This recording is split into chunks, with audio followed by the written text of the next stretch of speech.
This interview is a part of the Oklahoma Historical Society's oral history program, Living Legends Collection. This interview was originally conducted on the 16th of February, 1965. The interview is conducted by Mr. Frank Doyle. The interviewee is Mr. Orville M. Red Mosier of Oklahoma City. This interview is being re-recorded on April the 5th, 1985 for inclusion in the permanent collections of the Oral History Program by Judith Michener. 16th of February, 1965. 1965, and it's sort of one of those on and off days. And when we're talking to Mr. O.M., or better known as Red Mosier, we might say that not too bad a sailing this morning. No, it was flyable. Flyable. And the reason we sort of get into that because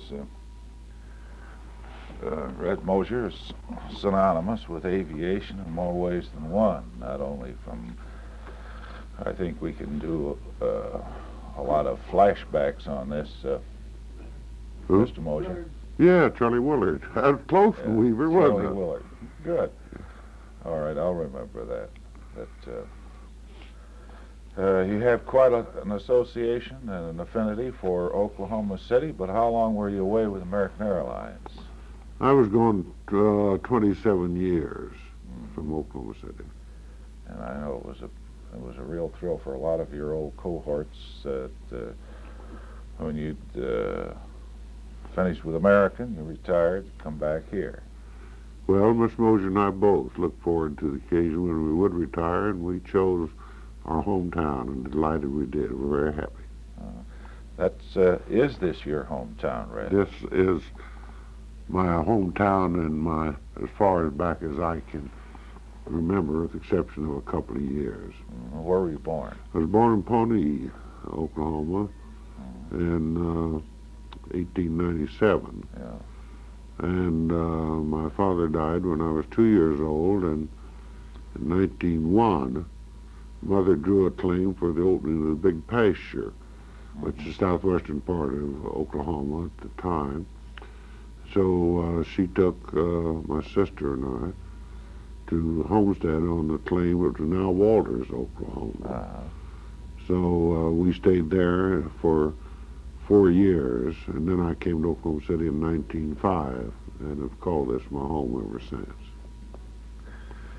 You, like a lot of your contemporaries, have been engaged in the building of Oklahoma City, and we're very fortunate we've been able to talk with some.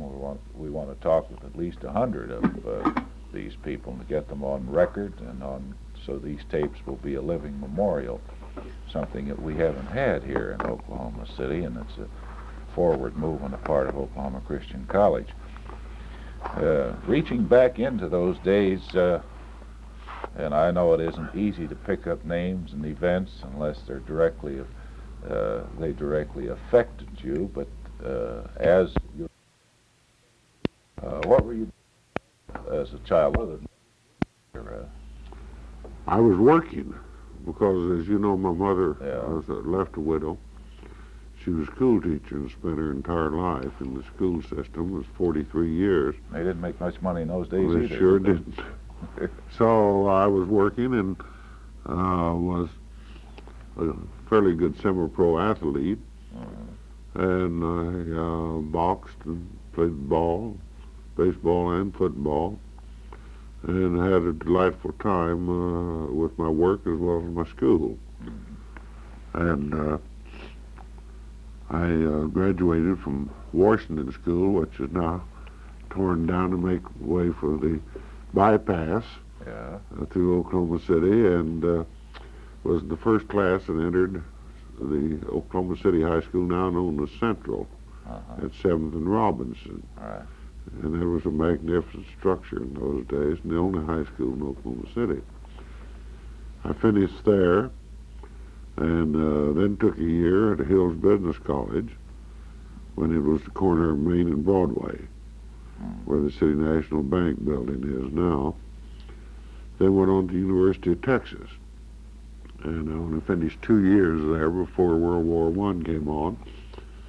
And I was one of the first boys from Oklahoma and entered into the School of Military Aeronautics and finished that and in the service and was earned my wings and was commissioned an officer in the Air Corps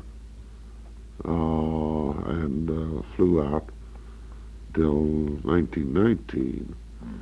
And during that term, I was an instructor and was also in charge of flying at Rockwell Field, San Diego, and had a wonderful experience. And of course, in a measure, got re-indoctrinated into flying. My first knowledge of the airplane was in 1910 when Charlie Willard brought his airplane here under the promotions of the great Henry Martin, who was one of Doc Nichols' predecessors.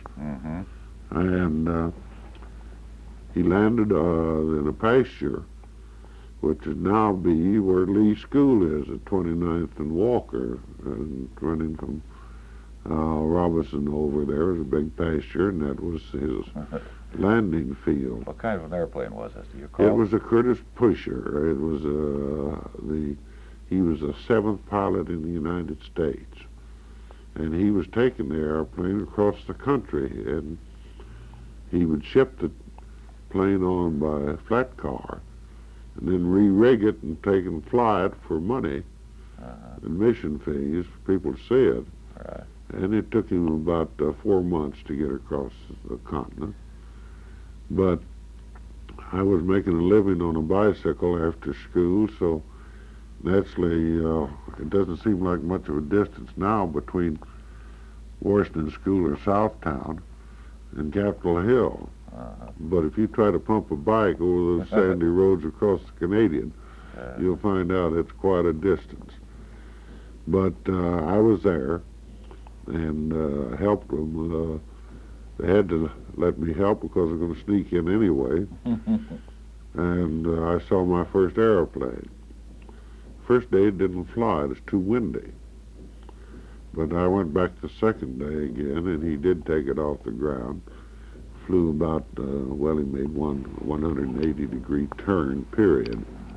But it was a tremendous success, most exciting and most inspiring to me. And from that day on, my major interest has been in the airplane. You got the bug. Yes, I did.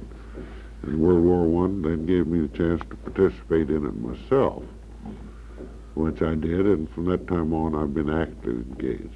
You recall some of your classmates or some of the people in the Air Corps with whom you were associated? I imagine there were some of the names now that are familiar to a lot of people. Well, Jimmy Doolittle was a student of mine and under my command in there. Well, in fact, all the general staff officers that later went on to become leaders in aviation took their training.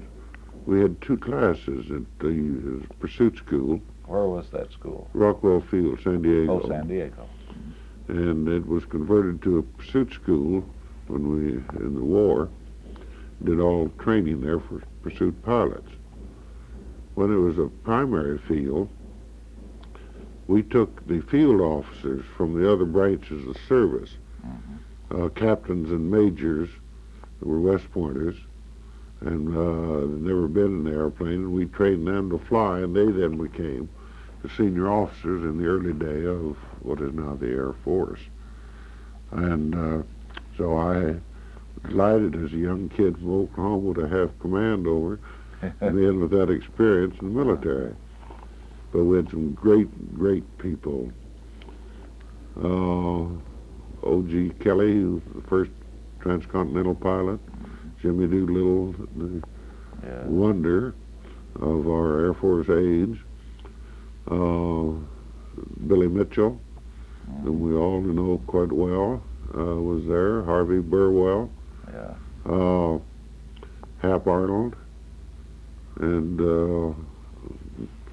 Major Sneed and Major Horace Hickam. I could go on and on. You could go on and on with those people. Just to digress a moment, the Hap Arnold must have been quite a man. One of the finest dedicated men I ever knew. He was not as adept as a pilot as a lot of the others, but as a leader and as a very strong executive and imaginative as can be.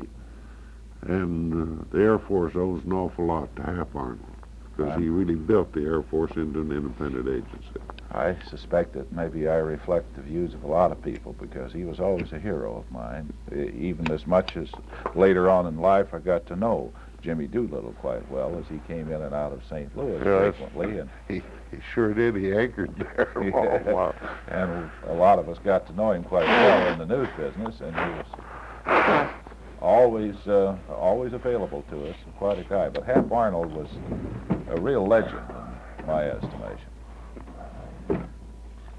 Now, What, after the war, what happened, Brad, as far as you're concerned? bring me that little picture of the old Rockwell Field instructors, which you know that CR sent me and he'd found.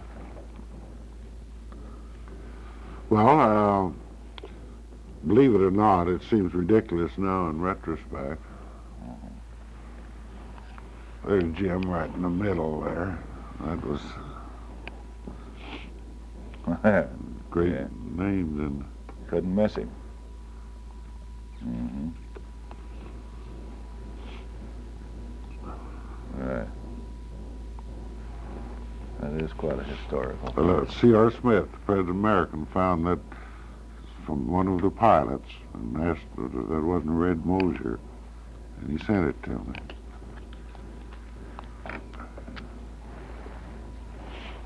Well, I didn't. I was never cut out to be a military man,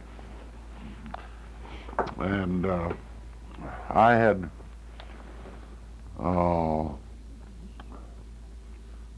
at Hills Business College. I had trained in secretarial and general course, and while there, the stenotype was invented. So at Mr. Hill's prompting, his daughter Fern and I chose to send away and get the books on it and then buy a machine. And Francis Cook, who's still there, by the way, one of the great penmen of all time. So Fern and I started and learned the stenotype by correspondence. I had the 7th machine ever built, stenotype. So with Cookie's interest in rapid calculation, I became an exhibitor for Cookie in rapid calculation, and then would put on an exhibition of the stenotype, the machine printed stenography. And while exhibiting there, Mr. J.G. Peterball, who was one of Oklahoma's greats, was president of McAllister Fuel Company at McAllister, still there. And they were the largest bituminous coal producers in the Southwest. So he offered me a job when I came back from service. So as soon as I could get out after the armistice, I resigned my commission in the Air Corps, returned to Oklahoma City, and became a secretary to Mr. Peterball. And I moved to McAllister, but coal mining versus flying airplanes was too much of a contrast. And obviously, the flying machine won out. So I returned here and then started flying. And I flew with the Harvey Reinhardt Flying Circus out of Kansas City. And then Mark Adams, who was the famous Aunt Susan of the cooking school's husband. He was here, and he took over the distributorship of the first commercial airplane built at Lincoln, Nebraska. It was called a Lincoln Tourabout. It was made up of war surplus parts, but built to do commercial flying, hauling passengers for so much per head, and barnstorming, as we called it then. So Benny Griffin and I flew for him, and from there I went on testing as new airplanes were coming into the market. And so I stayed with them until I took leave when things were not going too good. I went with A.G. Spaulding as the director of their college school department. And I was with them for about 2 years, and I got hay fever, and again I wanted to get out of Chicago and out of Kansas City, so I went west to the Rocky Mountains for my hay fever. And there I became connected with Alexander Eagle Rock, the largest manufacturer of airplanes of its day. And I was test pilot for Alexander, and in the 20s. And while there, then I delivered airplanes to Central and South America and every place else on it. And so then I flew the winter of 28. I flew the run between Miami and Havana for what is now Pan American, the start of Pan American Airways. I returned back to Colorado Springs, where I headed up 3 of my own companies. And one of them was Pikes Peak Air Commerce, the Western Engineering, building air routes and building airports for the mail, for the air mail.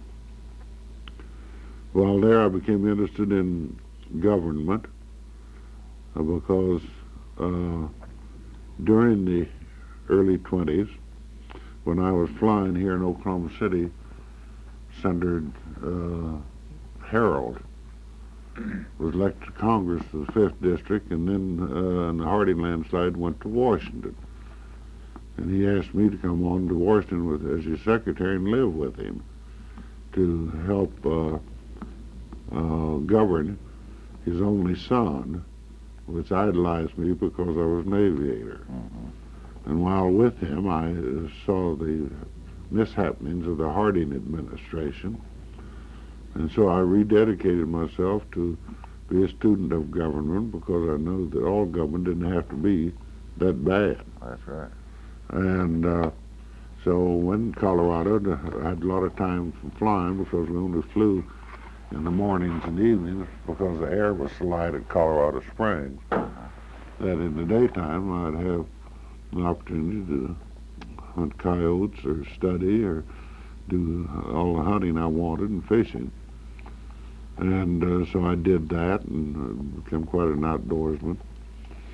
And we organized a Taxpayers Association in Colorado, and I was the president of it, to do away with the practice that then had of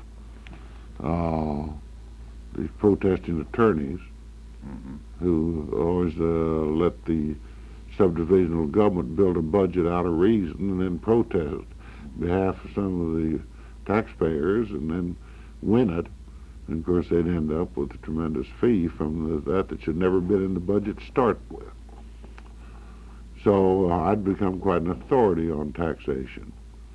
And Mr. Colcord owned a lot of property here in Oklahoma City, and so he wrote me wanting to know if I wouldn't come back here and help him organize the Nonpartisan Taxpayers Association in Oklahoma. So I came down here for it and did.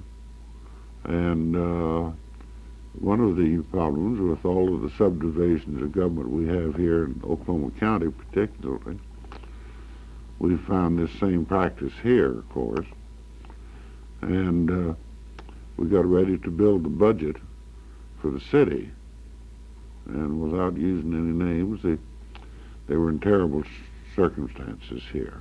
The Depression Mm-hmm. was on them, and the city employees were, in order to make a budget that would balance, they'd have to take the payless month or the payless 6 weeks and still do their work but not get paid for it.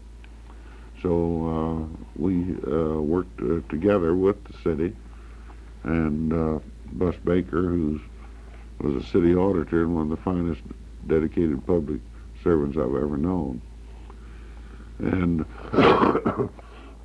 finally built a budget and submitted it. As you know, July 1 is the fiscal year for the city governments here.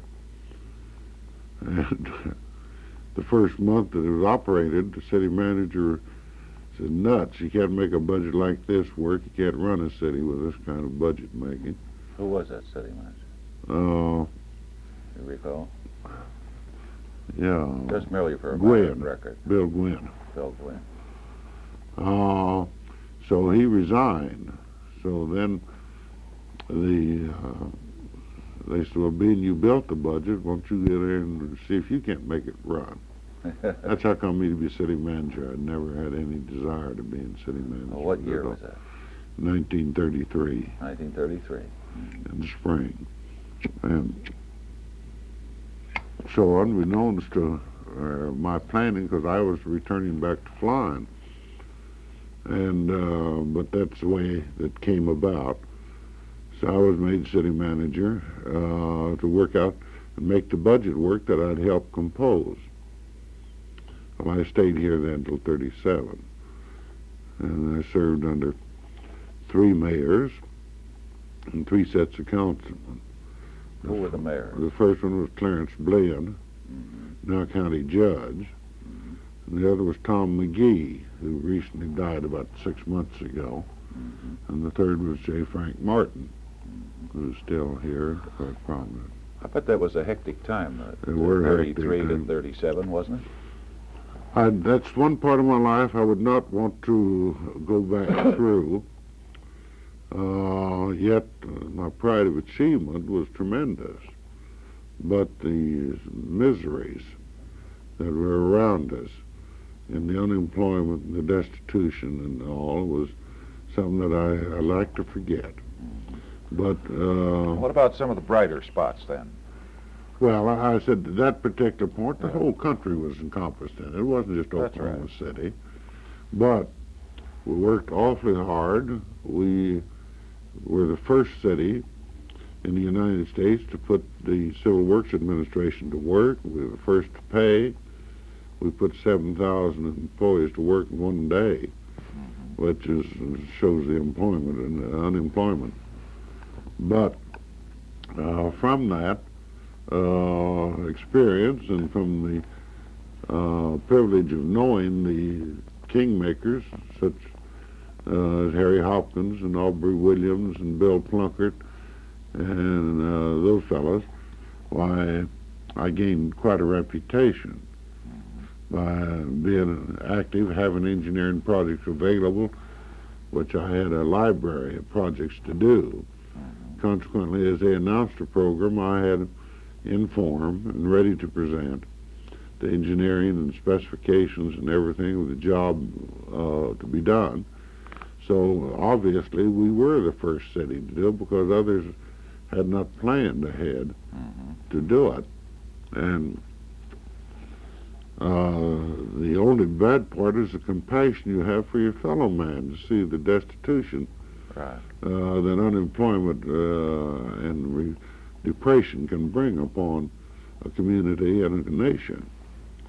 And so with the aid of all of my colleagues, for which I'm very thankful, the achievement was tremendous. It was a success. And we didn't do leaf raking and that. We did projects that are still with us today. Some of the outstanding projects that I noticed in talking to Bob Tinsman the other day, the Wiley Post Park, the Lincoln Park, the development of a park system in Oklahoma City. Which included the zoo, of course. Oh, yes, and which was done under forced labor, forced accounts, you see, which was the FERA, the WPA, the CWA, and all those forced accounts we had a youth camp out in Lincoln Park, the amphitheater out there, the zoo that was built, just recently rebuilt, but the original zoo with Monkey Island and all that was a part of the forced labor account of those Depression days. All your curb cuts, as you notice, around in any turn in Oklahoma City of the older streets, you'll notice that the curb has been rounded and the manholes set back over. There used to be very square corners. And we rounded every corner in the street system of Oklahoma City. Water distribution and sewerage, plants. And all that we did with forced labor. And so those are the things that have remained with us through the years and are quite pronounced.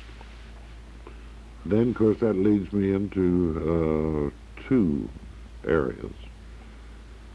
One in 1934 was Carl McGee, who was managing editor of the Oklahoma News, which was a competitive paper to the Daily Oklahoman at that time. He was probably one of the most articulate writers that I've ever known and recognized in the newspaper field. Peculiarly, he could write to condemn a project, and he was a vicious writer, but it was also hard for him to write anything complimentary. But a trained newspaper man, and as you recall, Carl McGee was the one that exposed the Teapot Dome that sent Harry Clare and Albert Fall to their rewards for their scandal. He was a wonderful writer. You might further recall that Carl McGee was the editor of the paper and in Albuquerque.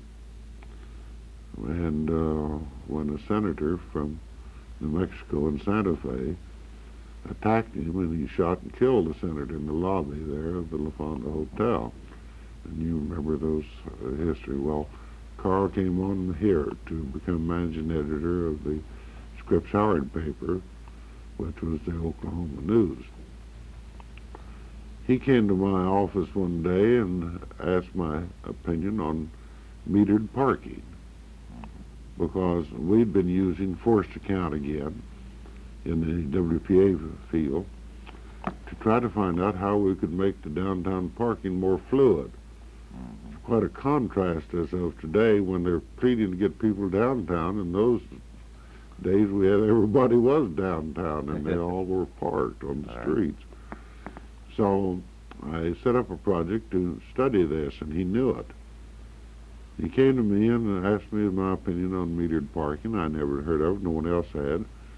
And he told me he and another fellow had been working on it, and that he'd like to take me into his confidence and asked me to help him studying this particular plan.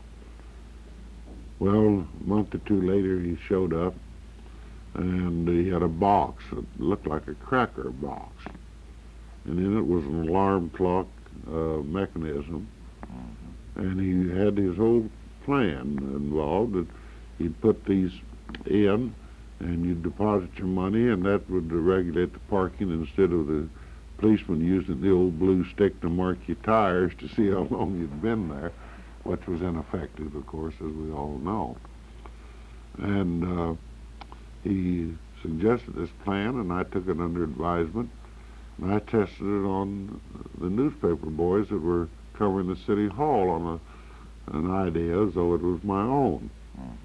And they just rebelled against it, the most ridiculous thing. But as I kept talking, peculiarly, their wives listening to our talk, they got thinking about going down to Brown's or going down to town and couldn't find a place to park, and they thought it was a good idea, so they could put a nickel in They could run into the store, they could find parking in front of their store, run in and do their quick purchase and go back home with the children. So I had a divided opinion there. But the more I studied, the more convinced that it had merit.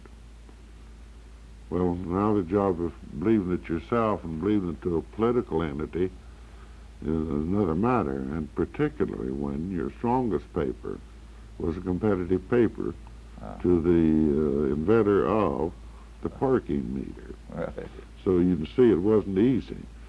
From a public figure point of view, I guess it's the most impossible thing to present to a politician, because it meant that they'd have to pay to park on the streets they thought were their own, and that was ridiculous. And to come up to the curb and find they had to pay a nickel to claim a parking space which was there. So it had all the strikes in the world against it. But Carl McGee worked hard on it. I submitted it to Tommy Webb, who was our traffic captain, John Watt, our police chief, and they studied it, and they became more excited in it. Well, we're going to have 300 meters built in Tulsa. They had a plant over there, a casting plant, and so that was the birth of the parkometer. And I finally prevailed upon my counsel to let me try the experiment. And Carl McGee said that he'd pay for the advertising to acquaint people what it was. And the machines were to cost us $18, a machine complete. And it was to be paid for from the nickels that they'd gathered. So we had no obligation to commit. Well, obviously we had no money in a budget for such ridiculous scheme. But after talking with all my councilmen and the mayor, we worked out a plan, and that we would take from contingency fund a similar amount and put into another contingency fund, which would give us a right to enter into a contract lease with the manufacturer. Well, now keep in mind that parking meters still are on a round pipe, and the people didn't know about it, and those that did completely opposed it. Oh, it was ridiculous. But my council said they would have, and in the official action of the mayor and council, each councilman stood up and disclaimed any recommendation for it at all, but it was the city manager's recommendation, and therefore he'd have to stand or fall on this particular experiment. And I didn't blame them a bit, because in public life they had to be accountable to their constituency, and obviously 99.5% were opposed to it to start with, so it wasn't good politics for them to support it. Well, it came the day that Lee Bush was our city engineer, and a good one, but he didn't mind public opinion, so he had in charge of the street department. So I said, all right, to set up the plan, and we did. And we took and covered a single block.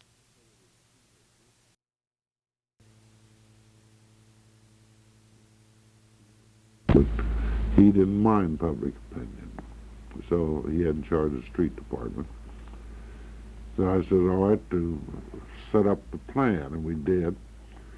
And we took and covered a single block, like we came up Main Street on the north side, up Broadway, around the south side here, across the street here, and down Robinson, and offset a block and do the same thing from Robinson to Harvey on Grand and Main, then come back again west of Harvey to with an offset, so that no place would both sides of the street be metered. One side, you see, would have meters, the other side go back to the old blue stick penciling police control. And so one night I ordered them to put up the stanchions, but not put the heads on them. Mm-hmm. Well, those aluminum pipes went up in the curbs, and I wish you could have heard the things that were written about me. They called it Mosier's Corral, fencing in the city, and you called it fence posts, and well, you can imagine what all they'd say. Well, I left them that way for about 2 months, till they got accustomed to them, but no one would support them. Mm-hmm. And people in county public life and state legislators and that, they were going to legislate against such goddamn experimenting. Well, one night I had Tommy Webb come to my office, and I gave instructions to put the heads on. And then we broke in the Daily Oklahoman and the Times and News full-page ads explaining how to work them, what they were, and the money all went. That the payment was $18 on it, with all that income and how much it would produce to the city, and all it would go for traffic purposes and police traffic control, which would be traffic lights and traffic officers, and to make more fluid this congested traffic. Well, I took 3 days off, and I told the council and the mayor not to try to find me. Well, brother, I bet it wasn't the damnedest experience. They came in, and of course no one had nerve enough to try it. So consequently, there was Main Street, the block between Broadway and Robinson, was completely vacant of cars. Mm-hmm. And the motorcycle officers running up and down, but nobody come in. And then all the merchants and their clerks were standing out in front of their stores and waiting. And then if someone had nerve enough to go in and put a nickel in, here they'd come like a circus was coming to town. Uh-huh. And they just surround the poor lady or the poor man and watch him put a nickel in that machine. Well, you can imagine what that led to in the field of newspaper work. Right. But the first day, I don't think we had 20 stalls filled on Main Street. And that was pretty discouraging. But the second day, I was down on a duck camp down on the South Canadian River, and the messenger came to me and said the council just can't put it off any longer. They're going to have to get in touch and retract their action. And I wouldn't give, so I stayed there. Sent word back that I'd be back there the day after tomorrow, which had been the fourth day, when the council meeting was Tuesday. And so each time, though, I had Tom Webb out of uniform, using his car instead of the city car. And I'd make 2 or 3 sweeps there, and I had spotters to keep me informed by the messenger about whether it was improving or whether it was just completely abandoned.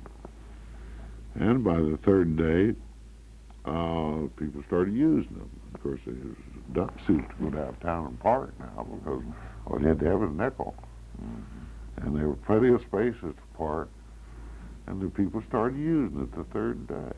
And the novelty of it, so they didn't act like a damn fool about going in there and putting a nickel and having 40, 50 people standing around you while you went in your purse and got your change and put it in once the flag came up. So on the Tuesday, the majority of the council, of course, wanted to, and I pleaded with them to let me have 1 more week. And we did.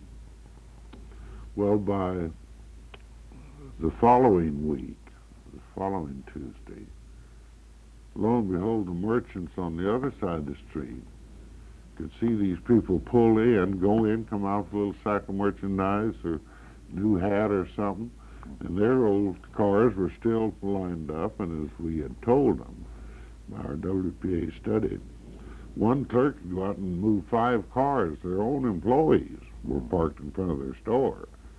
And one would give them the keys, and one fellow would go out and move his up half a car and then move up the 5 succeeding cars, get the blue mark off on the bottom. Yeah. And we had conclusive proof that the employees of the merchants themselves were destroying the parking privileges for the customer. And we used it.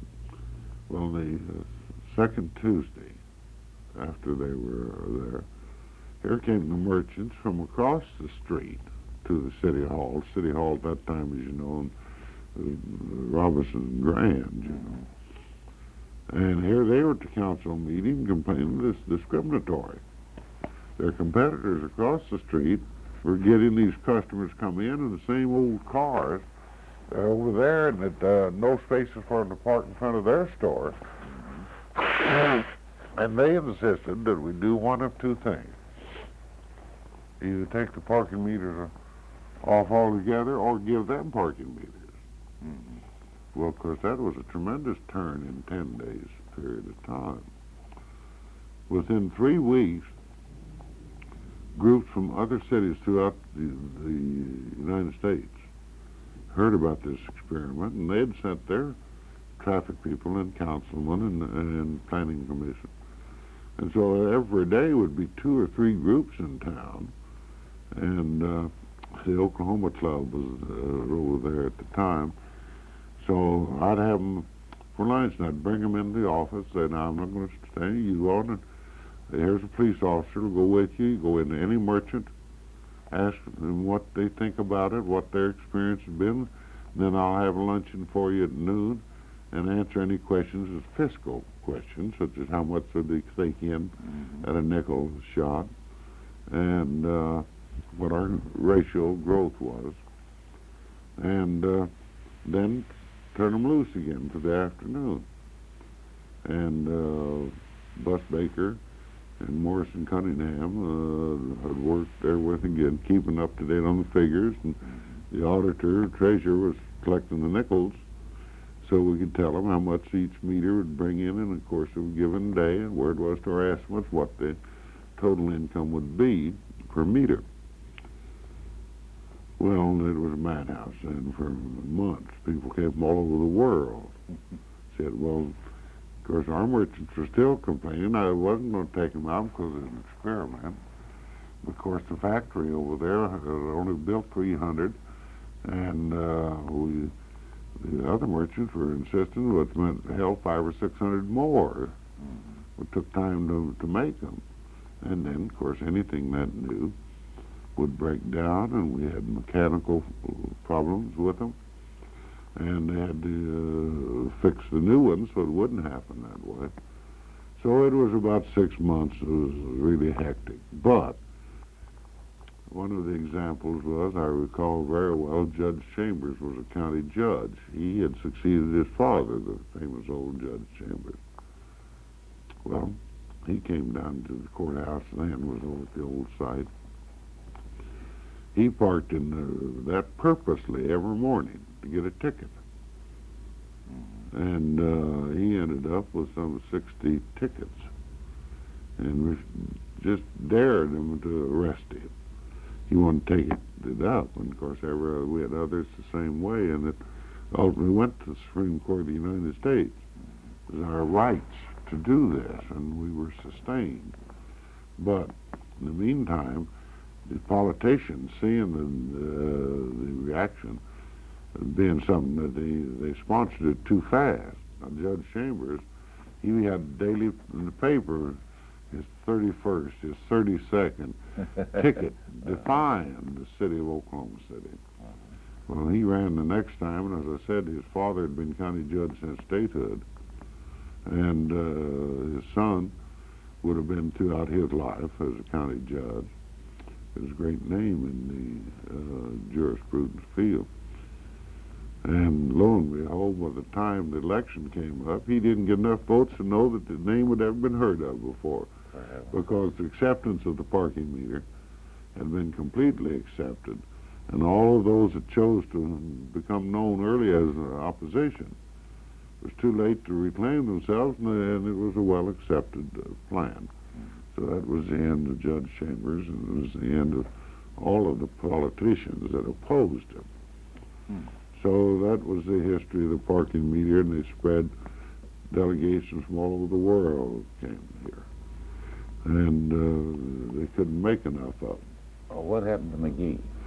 He died, as you Did he- know. Yeah, did he continue on the... Yes, Well, yes. actually, the first parking meter was manufactured here in Oklahoma City. No, manufactured in Tulsa. In Tulsa. The prototype was made here.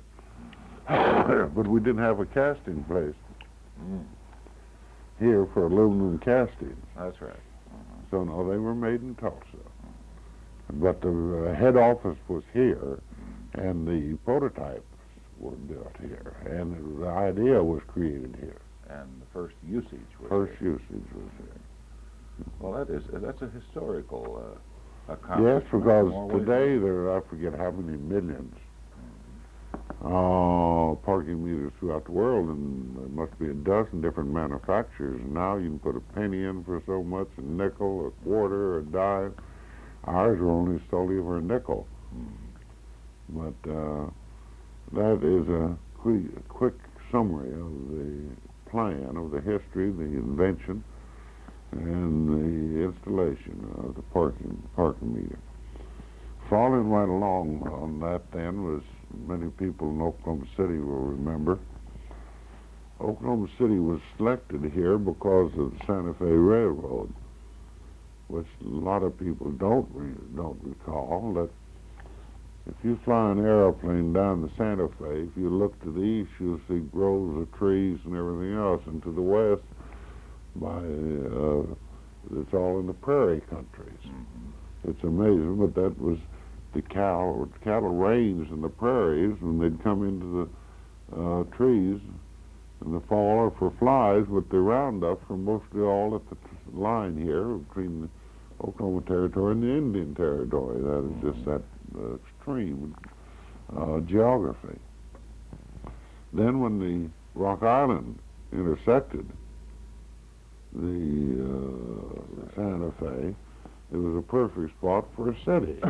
With the Canadian River here for a water supply, the Council Grove, where the Indians always used their bivouac from the Prairie Indians, and the Santa Fe being here first, it was a natural place for a town site, although it had no more greater hopes than Guthrie or Perry or Purcell and the others. But we were very proud of that. It made Oklahoma City with those two railroads. Then the Frisco came in, and they came in from the northeast, you see, and then paralleled the Rock Island through town. So we had the Frisco and the Rock Island from the east-northeast, and then the Katy came in to go to the southeast before it swung up. So they're all right here. No one joined the Santa Fe on the north-south. The others were shooting for the business in the Indian Territory. But all these were right there, right here. Couch Drive was the main load of the Rock Island and the Frisco. Katy was over east of Santa Fe. It terminated there, you see. And the Santa Fe was where it is now. Well, that all was fine when they didn't have any traffic. But when the town started growing, all tracks were at surface, you see. And you can imagine a freight train shifting and making up their freight trains right here between Broadway and Chartel. And this was the Frisco freight yards down in the Rock Island freight yard. So you can imagine how long you might have to wait with your horse and buggy or your car or your bicycle or your motorcycle to get up Broadway or Robinson or Harvey or Hudson or Walker. It's just impossible. You didn't have ways across north-south except at Chartel and Hudson, because freight yards are in there and the freight depot. Well, as the town grew north and the town grew south and the traffic was going. You're tied up east and west with the Santa Fe, and north and south with the Frisco and Rock Island. And you'd imagine what a stymie that would be. Something had to be done. A group of far-seeing businessmen saw that the city was doomed because you could never get into or out of what is now, was then the city of Oklahoma City.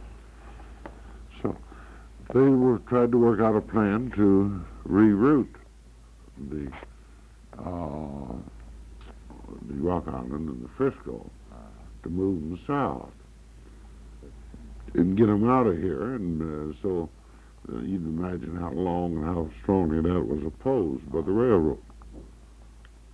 But it finally came to pass, and they got them out and built a new Union Terminal, they called it, but Santa Fe never went there. But they did elevate some of their worst traffic congestions. On Reno, California, Grand, and Maine, and first, second. They elevated there and gave grade separations on it.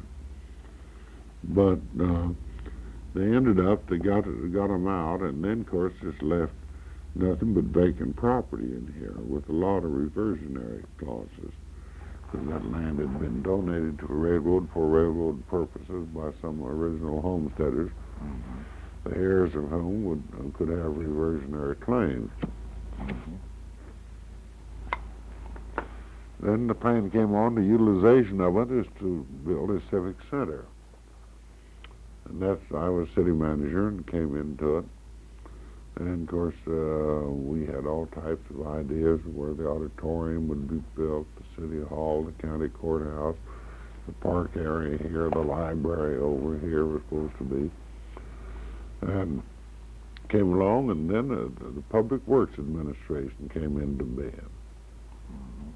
And so their matching monies were 60-40.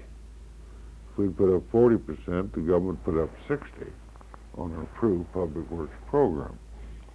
And I handled the whole thing. And we had Association of Architects, Association of Contractors. We worked towards a common plan. The county left it to us to do. They county commissioners had to say so about their own interior plans, but the exterior plans were all ours. The park department drew up the plan of landscaping, and we got it all into a project when it was ready when the Public Works Administration came in. And I took the project on into Washington, and needless to say, as an anecdote, the legal department of the Department of Interior, but Public Works was under Interior, and under ICAS. And they were very strict on title. So we knew that our titles couldn't be cleared in time for us to get in on a Public Works program. But got the project on up there, put it in. It was in good order except the legal side of it. We said nothing about that.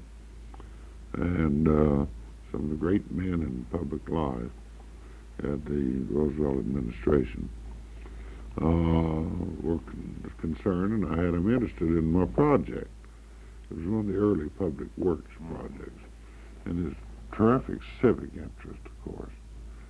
Well, we got there, and of course it stymied getting into legal. And they created a board, a public works project board. It's made up of Red Leggett, Harry Hopkins, Fiorello LaGuardia, and they were to screen these projects and then coming up on the docket, and then to approve or disapprove them, and then would notify the senators of the states where they were and the congressmen of the district, and if they were approved. Well, ours couldn't get moving. And one day LaGuardia and I were great friends, as Harry Hopkins and Red Leggett, all of them. So I went to Washington and told them my problem. And they said, well, Red, if you can find your project, we're having a meeting this afternoon. And I had lunch with LaGuardia and Hopkins and said, if you can find it, we'll send call over there and make them deliver it to the White House, and we'd act on it. But said with one understanding, that you've got to leave town, not go back to Oklahoma City, stay out of touch for at least a week, because we'll have to then, without having it on the docket, if we approve it, we have to hold it until we can get another docket, and then call the senators and all, and let them know that the Oklahoma City project was approved. So I found it, and called LaGuardia. He was chairman at the White House, and told him where it was. Sure enough, I sat there, and the phone came in from the White House. You have the project number, Oklahoma City Civic Center. A fellow named Cotton, I shall never forget it. Yes, sir. Just found it. He hadn't found the goddamn thing at all. His secretary had found it for me, you see. And he said, well, bring it to the White House. Because he'd never been to the White House. And he was the most thrilled young man I ever saw. He grabbed this package of the project, took off, and didn't tell me, because I knew, but he wouldn't give me the privilege of knowing what he had. And sure enough, took it over there, and they approved it. So I went back to the Mayflower, and here came LaGuardia. He said, come on, Red, get the hell out of town. It's approved. And so Paul Betters, who was the executive director of the United States Conference of Mayors, a great friend of mine. So Paul and I got on the train with LaGuardia and went to New York and spent the week with him. In the meantime, the Oklahoma reporters, newspaper reporters, started getting rumors where it happened to the city manager. Well, Miss Mosier said, I don't know. Says, he called me and said he was going out fishing for a few days and then would come on home. Frank Martin, that's all he knew, that I was in Washington working on the project. Well, Joyce Lee was the senator there with Elmer Thomas. So Elmer had confidence in me because he knew how I was working on it. And so he didn't know any of the details. But he happened to know that Harry Hopkins and Red Leggett and LaGuardia were close friends of mine, so he kept still and said, I'll just wait till I hear from the Public Works Administration. But Joyce, being a newcomer in politics, he teed off, called Leggett. He says, no, we have nothing on the docket here for Oklahoma City. So he popped off in his front page news all the way that there hadn't even been considered and wasn't even up there and hadn't gone through the Interior Department and so forth. So he stayed in the papers for about 4 or 5 days, just running it down, and there's no history of it. And then LaGuardia called me at the City Hall one day and says, Lord Red, said, we've informed the senators, so you can go home. So I got on a plane, and those are single-engine planes. So through the night I flew in here. And of course, it hit the papers. The Oklahoma City project had been approved, the grant allowed, and we were in business. But it wrecked Joyce Lee, you know. But Elmer, thank God, kept his mouth shut. And I called Elmer from New York before I left, and I said, Elmer, you'll be getting a notice the Oklahoma City project's approved, and I had to do this in order to keep faith with the board.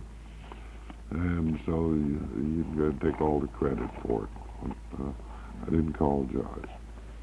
So that was where we got the money, and we had not a single problem in building it. We had no graft. I think it was built well. It's still good, and that was built in those days.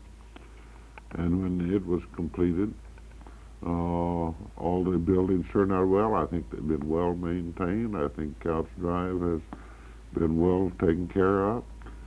I don't think that the surrounding areas have been taken care of as I had planned. I had hoped that we could make First Street, which is now Park Avenue, a decent street. We thought we could take down old ugly buildings and put different fronts on them here on Couch Drive particularly, and the surrounding areas around the civic center. They all talked like they meant it, but they didn't do it. And now I notice more and more extruding signs going out, which were prohibited, is to make it a decent, sophisticated, attractive place to do business. And I hope someday that the Planning Commission or somebody will go back, revert back, and in the pay plan it has. And I hope the pay plan in most of its can be completed. But I never served a day in the new city hall. I resigned from city management to be general manager, vice president, general manager of Braniff Airways.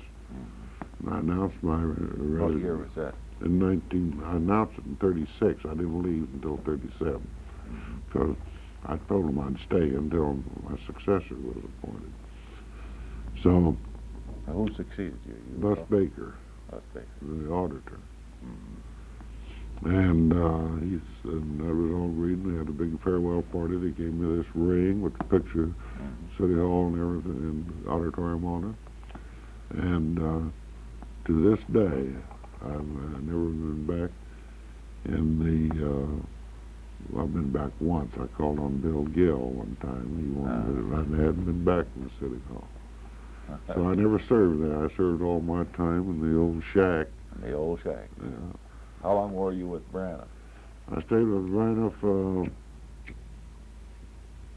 18 months and left to become the administrative vice president of America. And you were with American how long? Oh, I stayed with them until I retired last October a year ago.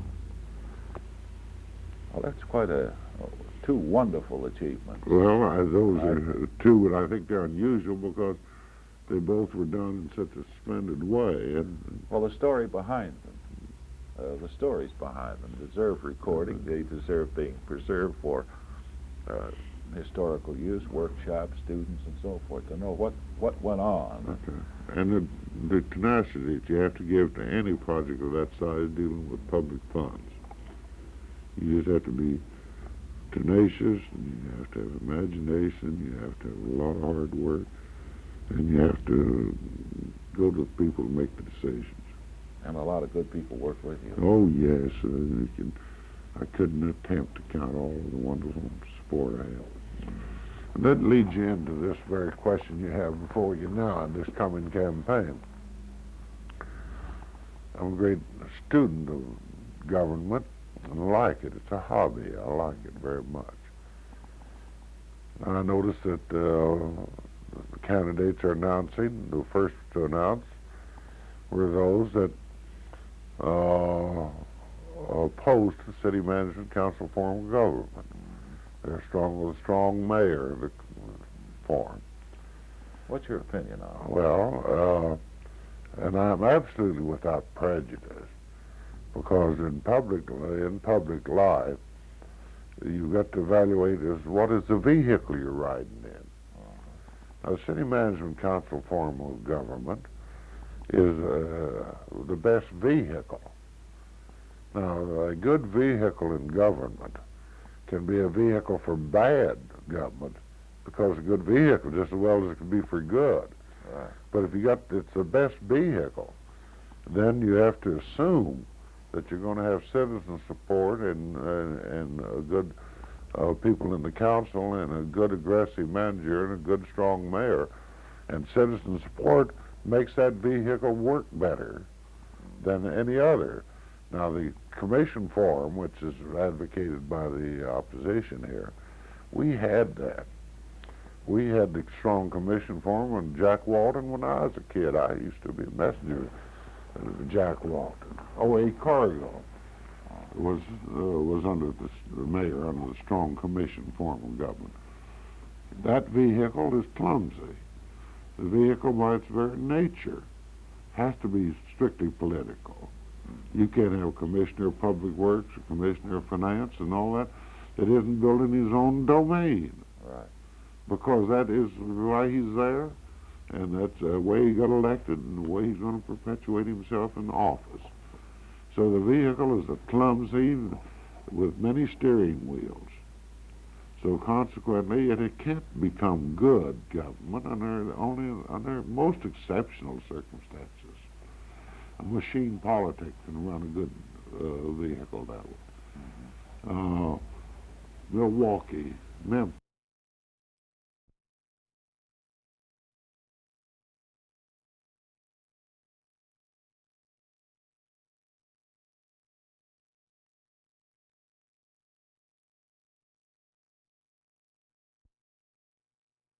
Had strong commission for him, but they had a machine that ran it.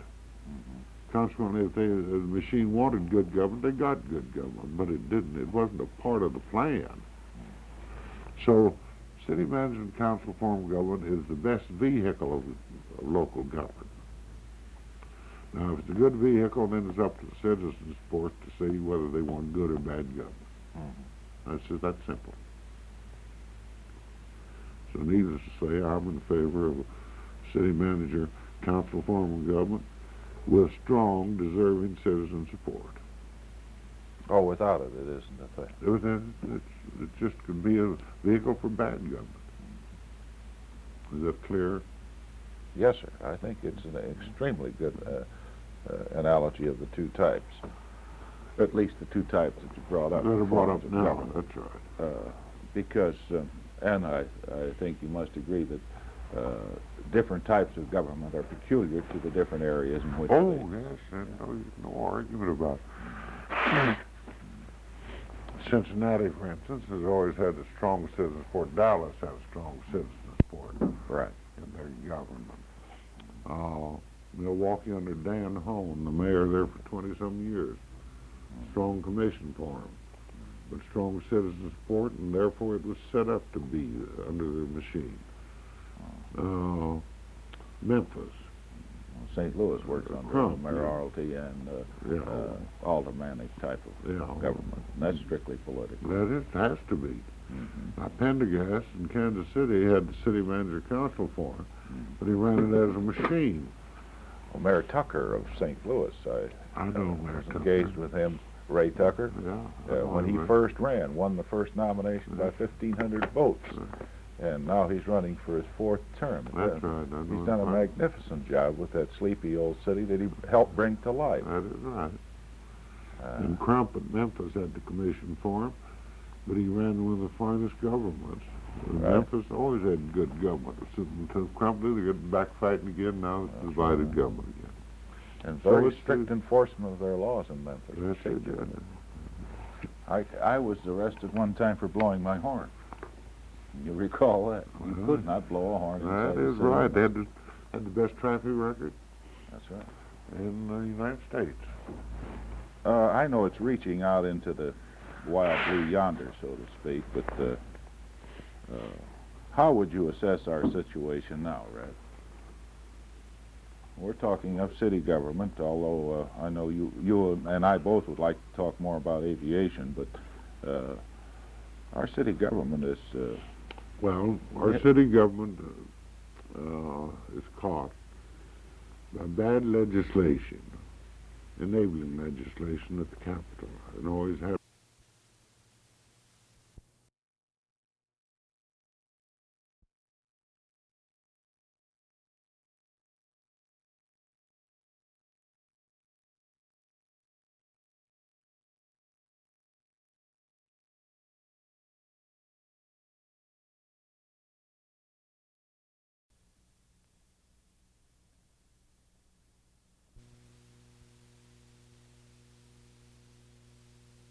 Is caught by bad legislation, enabling legislation at the Capitol, and always have been since statehood.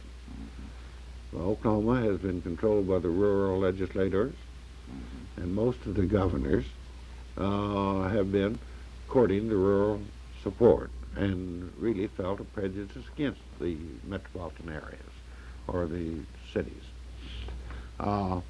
That is unfortunate, and consequently, with a low assessment on your ad valorem, your real estate, and you won't change that substantially.